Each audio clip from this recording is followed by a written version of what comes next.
بسم اللہ الرحمن الرحیم جی، بلو ورلڈ سٹی کے تمام چاہنے والوں کو السلام علیکم۔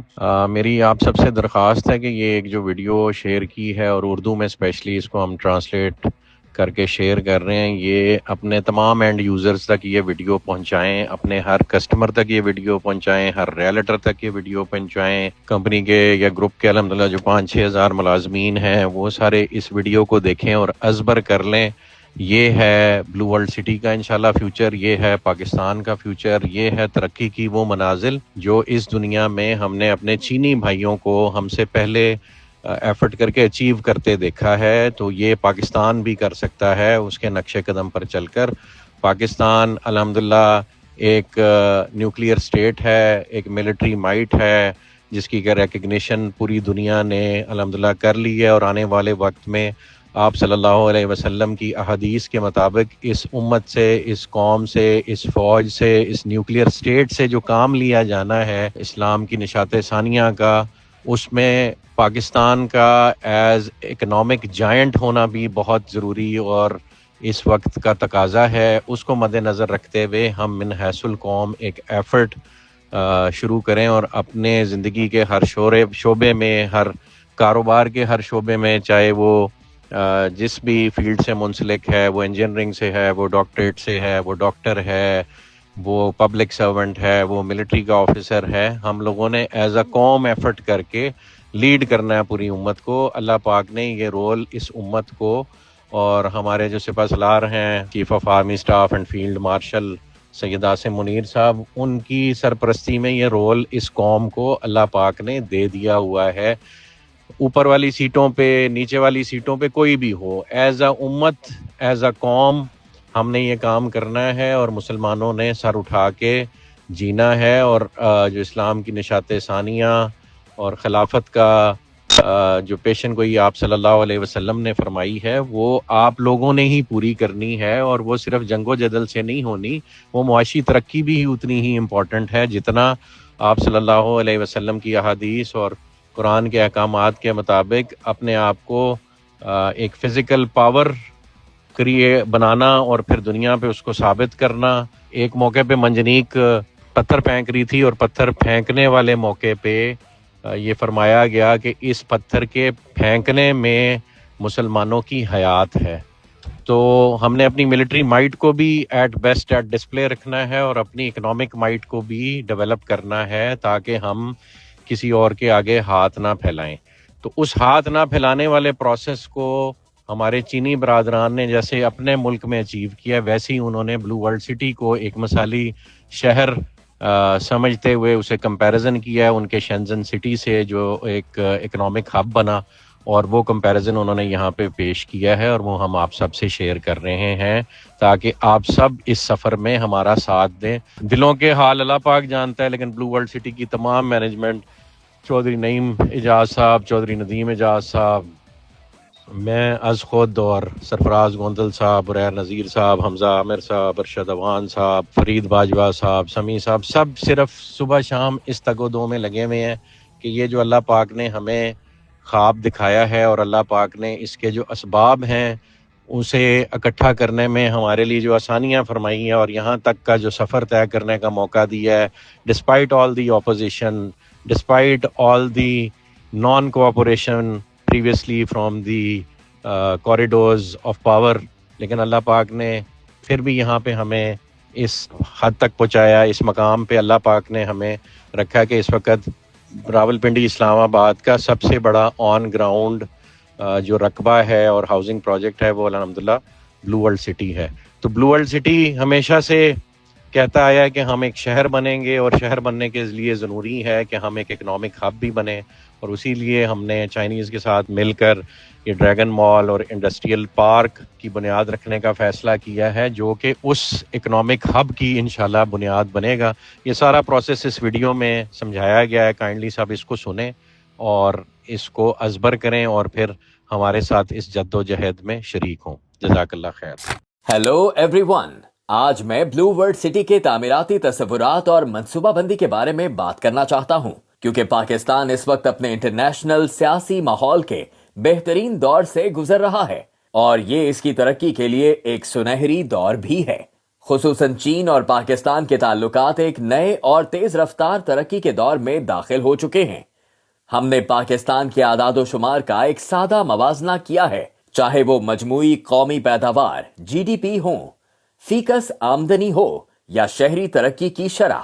سب کچھ اس وقت کے چین سے مشابہت رکھتا ہے جب اس نے اصلاحات کا عمل شروع کیا تھا۔ اس کا مطلب یہ ہے کہ پاکستان بھی تیزی سے ترقی کے ایک نئے راستے میں داخل ہونے والا ہے۔ بلو ورلڈ سٹی بھی اسی تناظر میں وجود میں آیا ہے، اس لیے اسے ایک خاص تاریخی مشن انجام دینا ہے۔ یہ مشن دراصل ہے کیا؟ یہ مجھے چین کے شینزن اسپیشل اکنامک زون کی یاد دلاتا ہے۔ میں شینزن کے ترقیاتی عمل کے بارے میں تفصیل سے بات کرنا چاہتا ہوں۔ ہمیں اس کی کامیابی کے راز جاننے ہیں اور یہ دیکھنا ہے کہ شینزن ہمیں کیسے متاثر کرتا ہے۔ شینزن کی ترقی کے 3 مراحل ہیں۔ پہلا، آغاز کیسے ہوا؟ دوسرا، تبدیلی و توسیع، اور تیسرا، اعلیٰ معیار کی ترقی کی جانب پیش رفت۔ ان میں سے ابتدائی 20 سال سب سے زیادہ مطالعہ کرنے کے قابل ہیں، کیونکہ اس وقت شینزن کی صورتحال بالکل ویسی تھی جیسی آج ہماری ہے۔ 1980 میں شینزن کے پاس صرف 2 مرکزی سڑکیں اور ایک واٹر پلانٹ تھا، لیکن شینزن نے خود اپنے معیارات قائم کرنے میں پہل کی۔ اس نے ماحولیاتی نظام، ٹرانسپورٹ اور شہری راہداریوں اور زمین کے استعمال کو اس طرح منظم کیا کہ کوئی بھی انفرادی منصوبہ شہر کی مجموعی قدر کو نقصان نہ پہنچا سکے۔ بعد میں شینزن نے 3 لیولز پر مشتمل منصوبہ بندی کے نظام کی بنیاد رکھی: ماسٹر پلان، ڈسٹرکٹ پلان اور تفصیلی پلان۔ یہ اس وقت چین میں اپنی نوعیت کا پہلا نظام تھا۔ مزید یہ کہ حکومت کے اندر ایسے ڈپارٹمنٹس قائم کیے گئے جو ان منصوبوں کو عملی طور پر نافذ کرنے کے ذمہ دار تھے۔ اسی بنیاد پر شینزن نے اپنا پہلا ماسٹر پلان تیار کیا۔ اس میں ترقی کے اہداف، سمت، سکیل اور شہری افعال کو واضح طور پر بیان کیا گیا۔ دلچسپ بات یہ ہے کہ شینزن نے ابتدا میں کلسٹر لیول کے ترقیاتی ماڈل کو اپنایا۔ اس نے مشرق سے مغرب تک 3 بڑی شاہراہوں کے ذریعے مختلف علاقوں کو اس طرح جوڑا جیسے موتیوں کو ایک لڑی میں پرویا جاتا ہے۔ ہر کلسٹر کے درمیان سبز علاقے رکھے گئے جس سے ماحولیاتی توازن برقرار رہا۔ یہ کلسٹر پر مبنی منصوبہ بندی بعد میں مرحلہ وار کنسٹرکشن کو آسان بنانے میں مددگار ثابت ہوئی۔ اس وقت شینزن نے 8 اہم علاقوں کو ترجیحی بنیادوں پر ترقی کے لیے منتخب کیا۔ اس کا اصول تھا، پہلے ایک علاقے کی منصوبہ بندی کرو، ایک کو تعمیر کرو اور ایک کو مکمل کرو۔ دوسرے مرحلے میں شینزن نے وسیع پیمانے پر توسیع اور تبدیلی کا عمل شروع کیا۔ سب سے پہلے اس نے ماسٹر پلان کا دوسرا ورژن تیار کیا۔ اس نے پچھلے 8 اہم علاقوں کو مرکزی نقطہ بنا کر پورے شہر کی ترقی کو آگے بڑھایا۔ مزید اہم بات یہ ہے کہ اس نے ارد گرد کے علاقوں میں 17 ہائی ٹیک صنعتی زونز قائم کیے۔ اس کی صنعتوں نے کپڑے، ٹیکسٹائل اور فرنیچر سے نکل کر بایو ٹیکنالوجی، انٹرنیٹ اور نیو انرجی کی جانب رخ موڑا۔ اسی اقدام نے ہواوے، ٹینسنٹ اور BYD جیسی عالمی مسابقتی کمپنیوں کو جنم دیا۔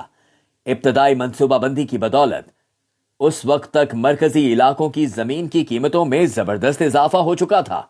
شہر کو اپنی ترقی کے لیے مالیاتی اور اکاؤنٹنگ صنعتوں کی بھی ضرورت تھی۔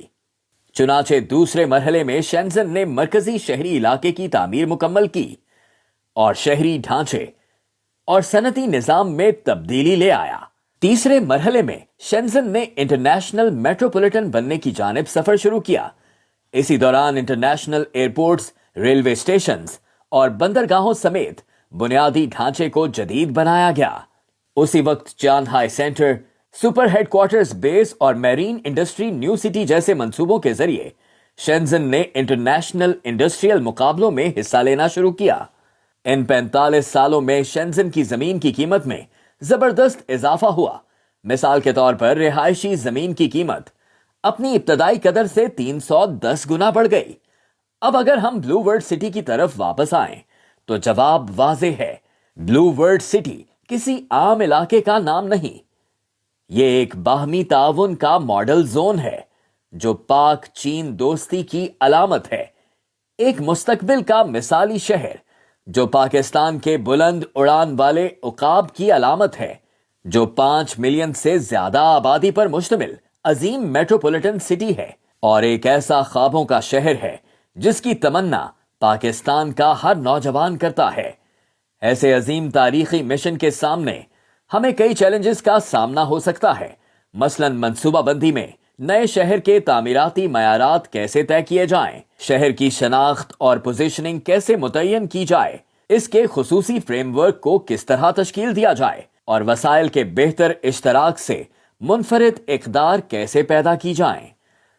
تعمیر کے مرحلے میں کون سی صنعتیں فروغ پائیں، ترقی کو منظم انداز میں کیسے آگے بڑھایا جائے، ترقی کا ابتدائی محرک کہاں سے آئے گا، کن علاقوں کو پہلے تعمیر کیا جائے اور ان سب کے عملی ممکنات فیزیبلٹی کیا ہوں گے، انتظامات اور عمل درآمد کے لحاظ سے مزید تعمیراتی فنڈز کیسے حاصل کیے جائیں، ہر مرحلے میں کیا اقدامات کیے جائیں اور ان پٹ اور آؤٹ پٹ میں توازن کیسے قائم رکھا جائے۔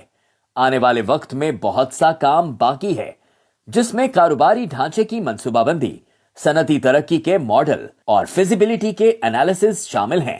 آخر میں ہم امید کرتے ہیں کہ یہ اسپیشل سٹی اپنے منفرد تعمیراتی معیارات و منصوبہ بندی کو قائم کرے گا جو نیشنل سٹینڈرڈ لیول سے بھی بلند ہوں گے۔ اسی کے ساتھ ایک ڈیجیٹل شہری نظم و نسق پلیٹ فارم کے ذریعے ہم ایک سمارٹ نقشے سے پورے شہر کو منظم کر سکیں گے جس سے انتظامی معیار اور کارکردگی میں غیر معمولی بہتری آئے گی، اور ابھی کا ابتدائی مرحلہ اس پلیٹ فارم کے قیام کے لیے سب سے موزوں وقت ہے۔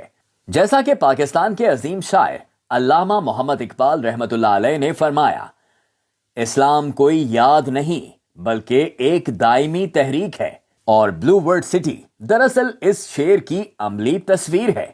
ہم امید کرتے ہیں کہ بلو ورلڈ سٹی اپنی ایک نئی معجزاتی راہ خود تراشے گا۔ یہ تھی آج کی میری گفتگو۔ شکریہ۔